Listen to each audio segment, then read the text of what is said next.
Following their 10-1 blowout on opening day, the Kettleers looked to keep their hot bats going last evening at Lowell Park.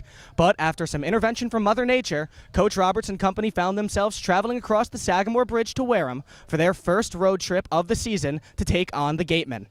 The Kettleers were out on the field early, trying to keep the big bats rolling, but the real story came from the pitching side of things. Zane Collins took to the hill and looked fantastic. 4 strikeouts through 5 scoreless innings in this one from the lefty out of Wright State.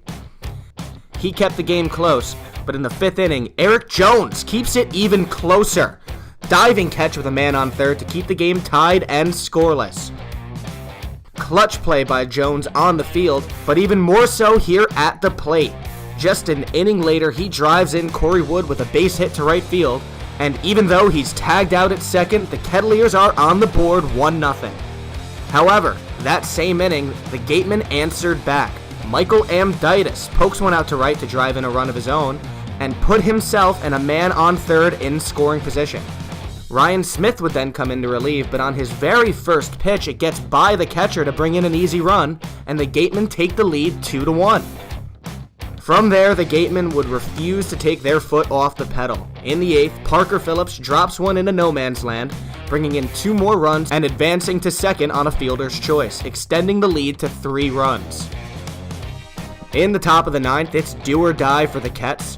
Will Robertson drives in 1 more for Cotuit, but it simply wasn't enough as the Kettleers bow out for the first time this season 4-2.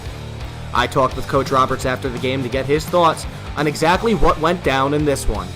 Yeah, it was a good ball game for 5 innings, and then mistakes propped up a little bit. And, you know, got to give Wareham credit. They played really well and played mistake-free, and we threw in some mistakes that helped them out a little bit. But it's a good ball game early in the year, and you got to find out about all your players, and that's what we're trying to do the first week. And that's the reason you're using so many pitchers. But good ball game, but I certainly disappointed that I know that we can play a lot better than that. Particularly, you win games in the 7th, 8th, and 9th inning.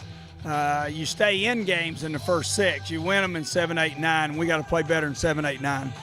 You know, we'll go back to work tomorrow. And a little disappointing, but you know, I get disappointed whether it's the first game, second game, or the 50th game. You know, I want us to play very professionally, and hopefully we'll come back tomorrow and play what I call a little bit more professionally in every area of the game. Despite this not being the result the Kettleers were looking for, they need to bounce back as the Cape League rolls on.